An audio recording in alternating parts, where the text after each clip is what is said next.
I would like to talk in the 50 minutes I've received. I would like to talk about the policy level of this crisis, of the Corona crisis.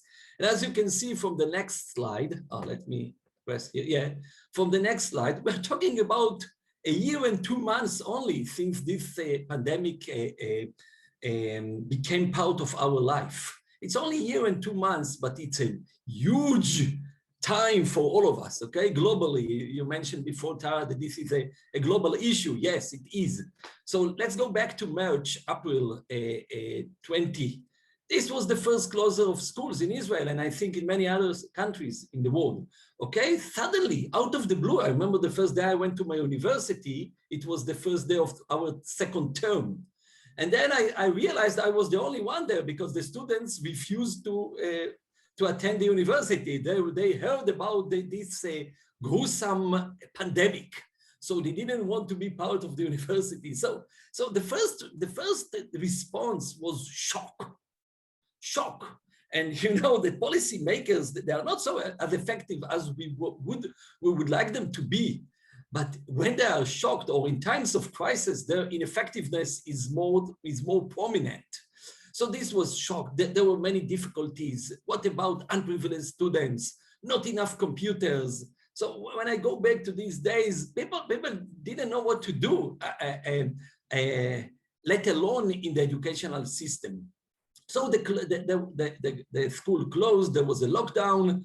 And then after 2 months, we thought, okay, everything is okay now. We can get out of our homes and be with other people again. And then the summer vacation arrived, okay? So, you know, the school year, we have the school year and we have the vacations all over the world. So people said, okay, what will be next year? The pandemic is still here with us. Yeah, it is. Let's think about this year as a special year. And who thought about it? The policymakers in the educational system. They can be the minister, they can be the general officers and the superintendents. And then came September. September 1 is the first day of our school year, and school attendance, as in the pre-corona time, schools must attend schools. So no pandemic will prevent it. The problem was that the students must attend school, but they will increase the levels of the corona in the country. This is not a secret that they are not going to be affected very much by the pandemic, but probably their grandfathers and mothers and fathers. So at the end of September 2020, there was another lockdown. At these times, the educational system had been blamed for that. This is only because schools. Oh, and there is and later on, there was another lockdown, but it was not as tight as the previous ones. And now, to end the good story, in Israel, we have less than 20 cases each day. And I don't remember who was the one person who died because of corona. I can't remember now. So we have the good thing because 70% of our adult population has been vaccinated so far. So it means that we got what we call the herd vaccine. Okay, we no longer have the corona here as we got used to. So let's go back again. What happened with the policy? What happened to the policy? Because Tara, you wanted us to talk about the future, but we can't talk about the future without the past. And this past is so close to us, so we can all remember, and I'm sure you will find some commonalities, some similarities to what happened in your location, in your countries. So during the corona crisis, after the first lockout, one of I think it was the Minister of Education or one of the officials that said it is important to open schools, at least because each day in which the students out of school cost $800,000. So it was probably someone who said it from the Ministry of Treasury. So the school year will be different. That's what they said a year ago, not a year ago, but 8 months ago, before the school year began.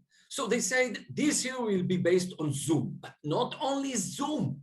School attendance will be in small groups of 18 children. Why 18? I don't know, but this is the responsibility of the physicians, of the Ministry of Health, not us. And they say, but we need different solution for different places. I wouldn't say places, I wouldn't see groups of students. So they say, no, not special education. You can't leave kids with the special needs at home too much. And you can leave students at risk at home too much. And but when you look at the whole picture, it was such a big mess. It was such a confusion, a lack of organization, a lack of clear policy. Maybe because the human being is constrained to the routine. Maybe because we are limited in our ability to face crises. I don't know. But what was this view? The view was differential. They say that, oh, kindergarten, they can go. Why? Because the Ministry of Health say, I don't know if they are influenced and influence others in this pandemic, if they are contagious, okay? So then they say 3 days, the first and second graders will go to school and the others part of the class will be in the other days. And then they said, yeah, but 3rd and 4th graders, they will be only 18 kids in the class and the others will use Zoom. But then came the public criticism.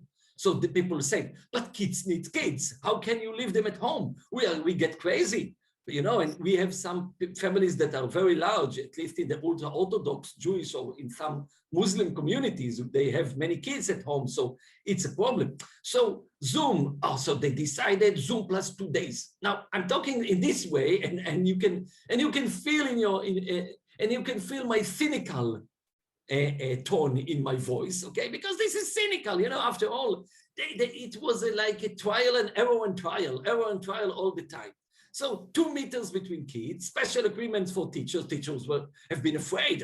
We don't want to be sick. They are right, by the way, okay? But who can ask students to be 2 meters from the teacher? After all, we all want it. After all, teaching is an emotional practice. So how can you practice your emotions and tell people, don't get close to me? Kids, small kids, don't get close to me. You are contagious. You are a danger. Okay, you are dangerous. So it's ridiculous after all. If you think about it, you can't tell kids, hey, keep away from me. This is not a classroom, okay? Especially not in elementary school system, the primary school system. So let's see what happens. So then people in the Ministry of Education, in the municipality, in the LEAs, what we call it in England, LEAs, local education authorities. So they started to say, oh, but we have not enough softwares. Oh, the government will allocate soon some budget to buy softwares. Okay, but what about digital contents? We can't develop it so fast. So what the teachers have done, they stick to the curriculum as if they are in the classroom, okay? So they kept teaching as if they are in the classroom, but they are not in the classroom. So how can they teach from, you know, it's different. We can't. I always I've always told my students that I will teach and then give them some assignments, something that I've never done before in the university, in the campus, okay? Because I don't think they can listen via the Zoom 90 minutes with no breaks. In-service trainings, it didn't work out this part, of course. Okay, let's absorb other 13,000 teachers, okay? Instructional assistants, why? Because if you divide the class into 2 groups, so you need an assistant. Oh, what a mess, because they hired people that say, let's say in a very gentle way, or in a very politically correct way, unsuitable to work with kids. Because if you hire many people very fast, some of them will be unsuitable. Digital systems, but many children have no computers. The infrastructure in many villages, okay, simply don't work, okay? Upgrading computers in school, because many computers are old, because no one before have invested too much in computers, especially not in the poor areas, maybe in the best area, in the rich areas, okay? Lending laptops. Let's start, we will buy, the government bought many laptops, but there are no laptops because all the government in the world wanted to buy laptops, okay? At least for the middle class kids. So So this was a collapse. And people said, no, no, back to the Zoom. September, the higher levels of Corona, a crisis, the government can't handle it. And the kids are there to blame them because they cannot answer, they cannot defend themselves. So what's going on here? Let's go dramatic increase. We are closing. And then came people like me and who said, Zoom simply not working. Okay, I had a chance during the Corona to write so many journal articles in the newspapers, not in refereed papers. Okay, so it's easier. You send, and the day after it is published. You know. So okay, this is not no reviewing. So we say, look, no, I'm not going to read all of these, but you can see it's ineffective. Rich people hire tutors, okay, for their kids. Others don't know what to do with the Zoom. Parents don't. An increase in latent dropout, especially among disadvantaged students. But you know that every crisis, and Tara, you said something about it in your introduction, every crisis brings with it some latent capabilities, some hidden skills that the principals, the education editors have never realized they had. So afterwards, there was a criticism and criticism and criticism because Israel is a democracy, so people could,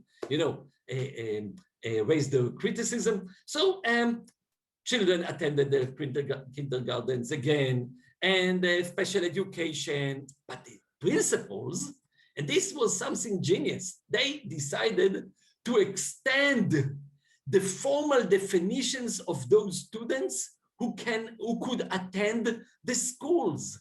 Okay, so many of them told me, because I am in my town, I'm a city councillor who is responsible voluntarily over the educational system. So they said, don't say a word, but we have decided to call all at-risk students to attend the school, even though the government prohibits that, even though the Ministry of Health prohibits that. They said they can come. They are under the umbrella of the students with special needs. So this is something that is so beautiful in education, because after all, education is not a profession, this is a craft, okay? This is something that we can define the borders of it as we want. There is no strict line of what is education and what is not education, what is unprivileged students and what is not. So they have started to bring up very innovative ideas that many of them evident that they said, we have never thought about it before, but the crisis forced us to be innovative. I don't know how much time I have, so you will let me, okay? Let me know if I... So what were the challenges of the teachers after all? They have to challenge what we call a lack of educate resources for online learning. It's different. It's different. You need very evocative tasks, evocative assignments, because the children behind the screen is not the children who sits in the class, because the classroom has a different atmosphere. It's an emotional embedded. It is filled with many stimuli. Okay, so this is a different atmosphere. But when you sit on the screen, first, what all of us know, when the more time we are looking at the screen, the more the tired we are. Okay, and our eyes becomes dry. So become dry. And many students have no parents to support their learning at home. You know what happened here? We forced all the parents to adopt what we call homeschooling. But only very few parents in the world are capable of being a teacher of their homeschooling kids, okay? The skill of homeschooling. Most of us prefer schools to do the job for us. No, kids at home, no, thank you very much, go to school, okay? So this is different. And teachers are not skilled in online teaching. They are not. The fact that somebody told them use the Zoom doesn't mean they are skilled in using the Zoom. They can learn the technical, very simple. We all know it's very simple, the technical, but it's much beyond the technical issues of the Zoom. So I have two slides. That's all.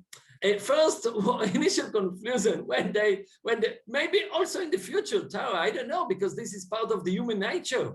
Okay, you know how many people in 12,000 years ago have been eaten by a lion because the human body saw a lion and was shocked. Okay, has been shocked. So this is something of us. Okay, policymaker responds to public pressures and systematically, because in times of crisis, we all face uncertainty, and the response of politicians is save my soul, take what you want, take what you want. We don't want to be against you. A lack of information all the time. We all know from basic books about organization, we all know the theory of uncertainty, on environmental uncertainty. Yes, that's what happened. I don't know who is contagious, who is not contagious, what will happen with the pandemic, what won't happen. And fears about emotional development of young people. And this is my conclusion. If I had to suggest some conclusion, this is a paper I wrote yesterday or a day before to one of our journals like economics. And I said, they asked me to write some recommendations for the next Minister of Education, because we are going to have a new government here. And I said, first, pay less attention to exams and achievement gaps. I'm not afraid of achievement gaps, yeah, English sometimes, you know. So I'm not afraid of that, because as long as children knows math, basic math and reading in the first and second graders, all the other curriculum, okay, or kind of curriculum, they are subjectively determined. They are not what we call the Bible. They are subjectively determined. So I'm not afraid of that. But I am afraid that if we stick to Ofsted in England, okay, I don't know in Canada the name, but Ofsted in England, okay? So if we stick to it, we will lose what the kids really need after a year of trauma. They need more attention to emotions. They need the teachers to support their fears of the next pandemic. And many of them probably have experienced a death in their family. So the teachers should be there for them. Readaptation to school is critical. And after a year, as you said, Tara, since the World War II, we had never had such a break in our schools, a long break. So they need that time. Teachers should be trained to adapt with their kids again, okay, to help their children to adapt the school again, and emphasize social values and group cohesion as a way to face the traumatic events. In times of trauma, we are a herd. We stick to each other in order to feel safe, and that's what they need. Thank you very much for listening to what I had to say. I will